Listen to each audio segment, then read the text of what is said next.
This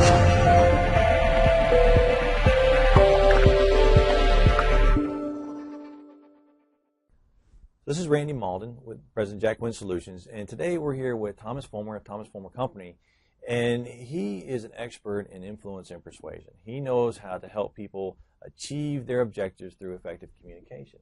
And one of the things that we work with as buyers and procurement supply leaders is a lot of times we have a lot of competing priorities. People all the time asking us to get things done. They need them done yesterday. They need to be at the top of the list when there's a long list already. So one of the things we wanted to talk about was how do we really identify what the real priorities are? You know, we have CFOs, CEOs, directors, managers, our internal customers all coming with us with requirements. So how do we really determine the true priorities of the organization? What should we start with?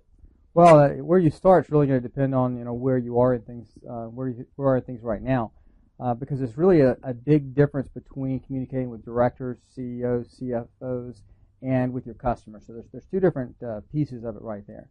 So let's start off from the top down. When you're working with your CEOs, your CFOs, your any of your senior level managers, one of the first things you have to do is you have to build enough of a rapport with them so that you can have some open conversations, because quite often you're going to have competing priorities coming down. Your CEO may say, hey, we've got to get this done right now, right away, let's just get it done. Your CFO may come back and say, hey, we need to evaluate all the options. We need to make sure we have all the different quotes. We need to consider multiple vendors. And those are competing priorities right there. One saying, hey, get it done right now. The other one saying, hey, we've got to go through this process to get it done. So by building a relationship with your senior management team, they're going to be much more opening to listening to your questions, to responding to you. And it's not just responding to you. You have to also know how to speak the language. Director's language is a whole different world than mid-level management. In fact, a lot of the companies that I've been brought in to train with, that's exactly what it was to help that middle level of management, the procurement, supply leaders, IT leaders, all of those people, be able to communicate effectively up that chain of command. And once they actually know how to communicate, how to get to the point more quickly, how not to beat around the bush, how to ask the questions the right way, then clarifying priorities becomes much easier. Now, sometimes reconciling priorities, that's a different thing. You can clarify them, but you may still have a reconciliation issue, and that's how you bring department heads together. And that really, again, is a relationship-based priority there for your ability to move forward, is that you have to be able to work with them to be able to get them on that same page. So, you made some great points there, and really working with I'm going to stop that. I didn't like where that went altogether. Yeah, I lost my train of thought in there for some reason. Somehow it kind of carried over there. We'll start with that one again. Okay. All right. So, hi, this is Randy Malden, President Jack Wynn Solutions, and today we're going to be talking with Thomas Fulmer, President CEO of Thomas Fulmer Company. And his company really focuses on effective communication and using influence and persuasion to help people achieve the results they're trying to achieve. One of the main problems we deal with as supply leaders is developing the right priorities. Everybody's important. Everybody has a requirement, but not everything can be important, because if everything's important, then nothing's important. So we really have to know what do we need to work on first. And we deal with all levels. We deal with the executives to mid-level management to our internal customers, and we have to kind of figure it all out and how do we get the right priorities. So, Tom, how do we identify priorities? How do we figure that stuff out?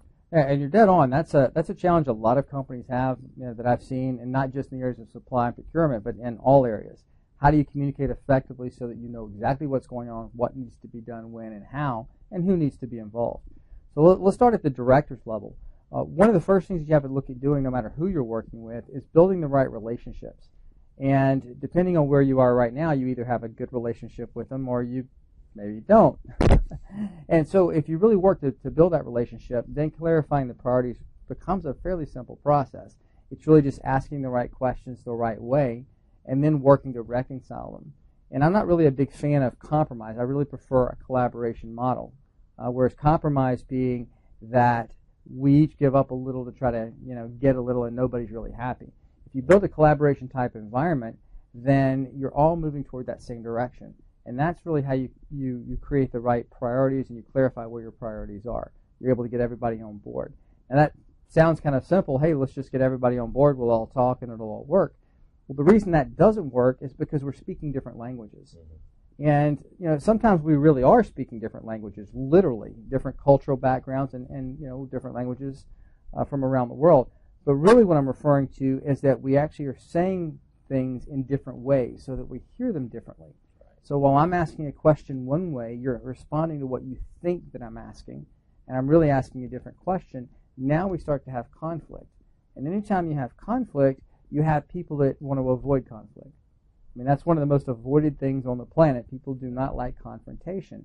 So if you're not talking with people in the right way, you haven't built the right type of rapport with them, then you can't have those open conversations that's going to lead you to that communication where you can clearly just say, hey, what are our priorities? Your priority is getting it done now as soon as possible with the highest profit. The CFO maybe his priority is vetting all the vendors, evaluating all the options, planning for the future, looking at all the environmental, internal, external factors that are influencing things. And one's a time bound and one is a process bound. So if I can't bring those two together, or somebody doesn't bring them together, we're going to have those competing priorities, and we're going to continue to have the frustration. So somebody has to take the lead. Right. And I know on your website, Supply Leaders Academy, you're doing a lot toward helping people that. And there's a great assessment on there, and it's one that I'm certified in and that I use for a lot of my training. It's called DISC, and it's a behavioral assessment. And what people tend to forget sometimes is that it's not just identifying your behavior, as a personality. It's your behavior at times. It does vary. So when you start to learn how you interact with people and how other people want to be interacted with, then you can start to build that rapport very effectively. Absolutely. That DISC profile is there for you to get on your own. It doesn't cost you anything. You just go there, fill out the form, and get the DISC profile within 5 minutes. And that's great because a lot of companies that offer that as a service, by the way, do charge for every time you take a survey. So that's a great opportunity to do that. That's one of the value adds we try to provide to our customers and our clients, and really our family, the folks that we want to take care of and make sure they're successful. Now, you mentioned before that you have different types of communication styles, and some of the most common people we deal with are the directors and the CEOs, the people who have worked their way up through the organization. And they tend to be certain types of personalities. Some people call them Type A, and it really just depends on your experience. It's interesting that you say that Type A personality. Anytime somebody brings that up, I always ask them what Type B, C, and D are, because no one tends to know any other ones besides Type A. So you can always take it that Type A is not necessarily a compliment. And those of you who use that word, you know that very well. And you're absolutely right. As you move up in an organization, the people that tend to move up tend to be the people that are more engaged, they're more interactive, and they tend to be more direct directors, hence the name, obviously.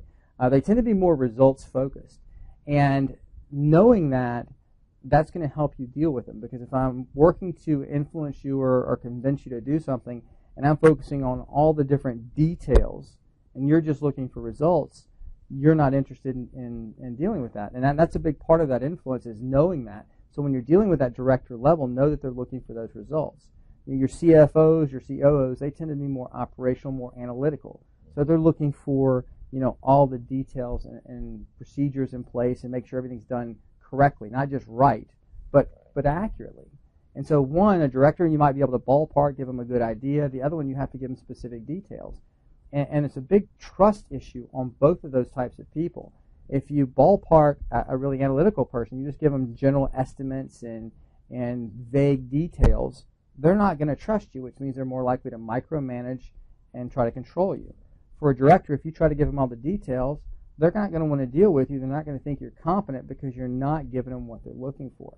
It's kind of the old philosophy that people throw out there. It's not doing to others as you'd have done unto yourself, which is what everybody knows. It really is doing to others as they would have done unto them. And that means treat people like they want to be treated. And, somebody, has to actually take that initiative. If I just am myself and you're just yourself and we don't happen to be where we're agreeing, we're going to be doing this all day long until somebody steps up and actually makes a change. And that kind of falls in with customers, too, because customers, you're going to have a huge variety. Absolutely. You might have engineers you're dealing with. You might have directors in other divisions. You might have, external vendors that you're dealing with, and you might be dealing with any behavior style in between in those different areas. Right. So once you start to recognize that, that's just a huge step in negotiation and clarifying priorities and building team and managing the teams and managing situations. So there's a lot of opportunities out there, yet somebody has to take that lead. Somebody's actually got to say, I'm going to be the one that's going to bring these things together. And taking that leadership role, is it not? It's not difficult. It's just really learning the different ways to do this and the different ways to communicate. And that's one of the things we're going to be doing at Supply Leaders Academy is teaching these skills, is helping people understand what it takes to be more effective in their communication. And so if you go to supplyleadersacademy.com and fill out the DISC assessment report and get that DISC assessment for you, for what you need, when you come to Supply Leaders Academy, you'll be much more prepared to not only learn how you can communicate more effectively, but you'll also know about everybody else in the room and how they're communicating, so you'll be able to practice the skills that we're teaching at Supply Leaders Academy. And Dr. Robert Rome said it really well. He said, if I know more about you, you know more about me, then we're going to know more about each other, and we're going to do things better together. That's just a quick little summary of that. And that's really the case. And, you can do that with your whole team. And that leads you to be more effective in dealing with your customers, both internal and external, vendors, suppliers, directors, pretty much with anybody. And the great thing about this is when you learn the secrets of influence and persuasion, it helps you be seen as more valuable within the company. And it also helps you just in your personal life, no matter what you might be doing. It's something that's a skill that changes your awareness, it changes your perception, and other people will notice. If you start handling situations better, then people definitely notice, and it's almost always in a positive way. And part of the other things we'll be talking about Supply Leaders Academy is once we understand these priorities and we understand the needs of the organization, we can actually put these into a plan, a strategic plan that people can use to be more strategic and deliberate in their intentions instead of tactical and reactive. Right. And these are a great skill set. Once you have the people skills, then you can actually implement the plan once you put it together, and you can get people to come together and do that. I know one of the things that we're going to cover in another video is the actual planning process, how you put that plan together. And the reason that a lot of organizations don't have that plan is because they've got nobody to be able to bring people together effectively to actually do the work. And, as we've talked about, it's the planning process. You come up with a great system. It's a very simple process, but there's a big difference between simple and easy. Simple is a 6-foot hole, 6 foot deep, go out and dig it. And it's simple, very simple in concept. If it's 100 degrees outside, it's not an easy task, especially if you're digging through, Florida, soil out here where we are, right? So it's the big difference between simple and easy. And if you can make it both simple and easy, you have the people skills and you have the technical skills, then you actually accomplish something. And that's what we're focused on, is helping supply leaders be more effective in their organizations and part of the strategic process so that they're profitable and operational in this tough economy that we currently have, and we want to provide those skills to people. So our next video, we'll talk about the strategic planning piece and how you can bring the communication together with the planning to develop a strategic organization that's constantly strategic and proactive in their actions instead of tactical and reactive. Well, really appreciate your time today, Tom. Thank you for sharing with us the communication styles, and we look forward to learning more at Supply Leaders Academy. And for everyone else here, let's get to supplyleadersacademy.com. Fill out your DISC assessment so that you know your behavior style and how you can be more effective in your communication.